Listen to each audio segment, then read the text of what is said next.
Assalamualaikum warahmatullahi wabarakatuh. Perkenalkan, nama saya Siva Mizahra, kelas 10 IPA 2, absen 38. Izinkan saya hari ini untuk memberikan rangkuman tentang keanekaragaman hayati pada makhluk hidup. Hari ini kita akan membahas pengertian dan jenis-jenis keanekaragaman hayati di Indonesia, dan klasifikasi keanekaragaman hayati. Yang pertama, A. Pengertian dan jenis-jenis keanekaragaman hayati. Pengertian keanekaragaman hayati adalah suatu keanekaragaman makhluk hidup yang didasarkan pada ciri-ciri yang dapat diketahui melalui suatu observasi atau pengamatan. Secara umum, keanekaragaman hayati dibagi menjadi 3, yaitu yang pertama, tingkat genetik. Apa itu keragaman gen? Keragaman gen terjadi karena adanya perbedaan keanekaragaman gen di dalam satu jenis individu makhluk hidup. Contohnya seperti tipe rambut, ada yang keriting, ada yang lurus, dan juga ada yang ikal. Yang kedua, keanekaragaman jenis atau spesies. Banyak terdapat berbagai jenis atau spesies makhluk hidup dalam genus yang sama atau familia yang sama.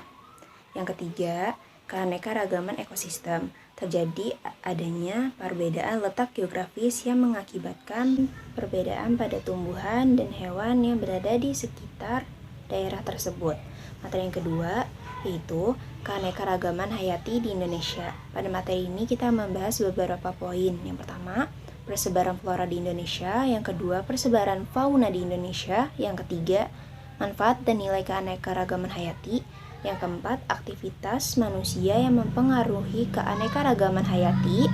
Dan yang kelima, upaya pelestarian keanekaragaman hayati.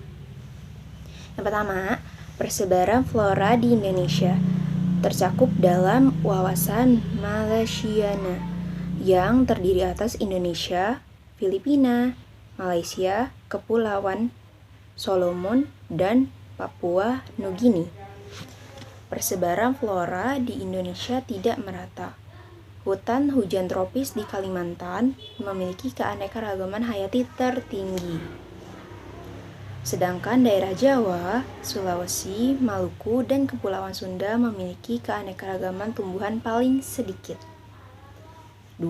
Persebaran fauna di Indonesia tercakup dalam garis Wallace yang memisahkan jenis fauna di Indonesia. Bagian barat daerah oriental dengan bagian timur daerah Australian.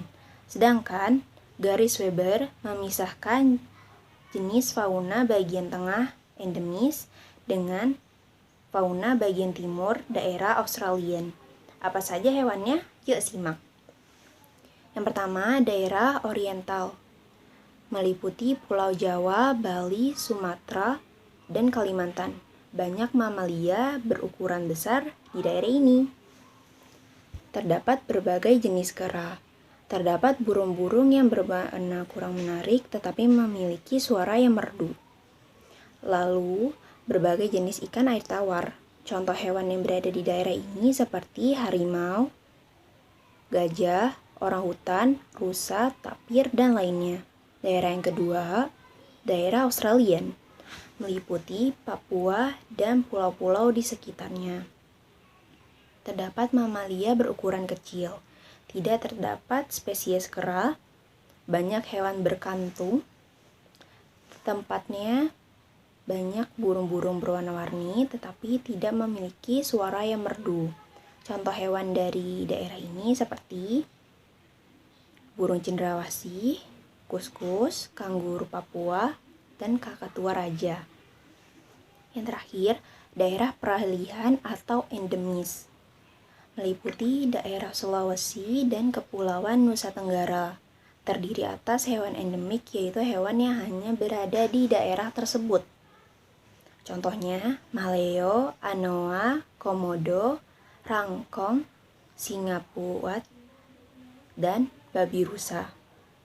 Yang ketiga, manfaat dan nilai keanekaragaman hayati sebagai sumber pangan, sandang, papan, dan kesehatan, mempertahankan keberlanjutan ekosistem sebagai tempat penelitian dan pengembangan ilmu pengetahuan.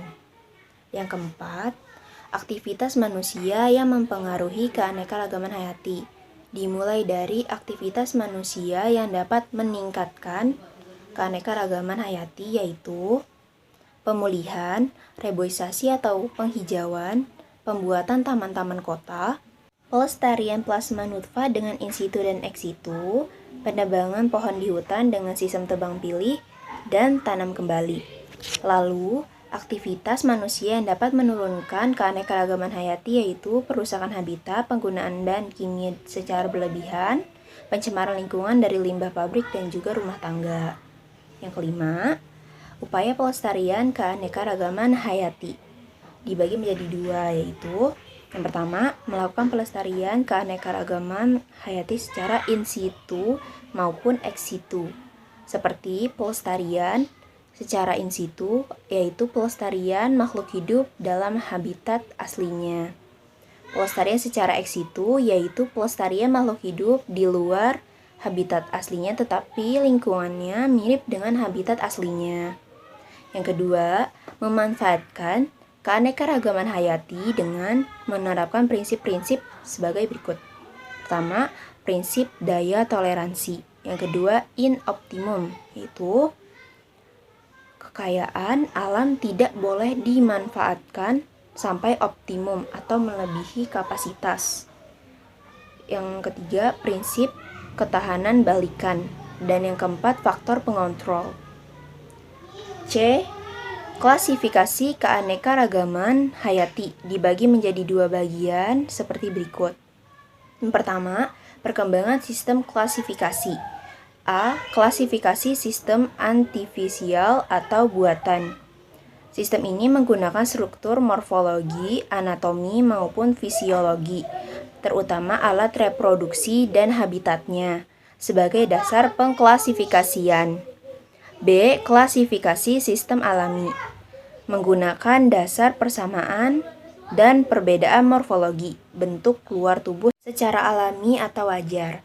C. Klasifikasi sistem filogenetik, yaitu berdasarkan jauh dekatnya hubungan kekerabatan antara takson yang satu dengan yang lain.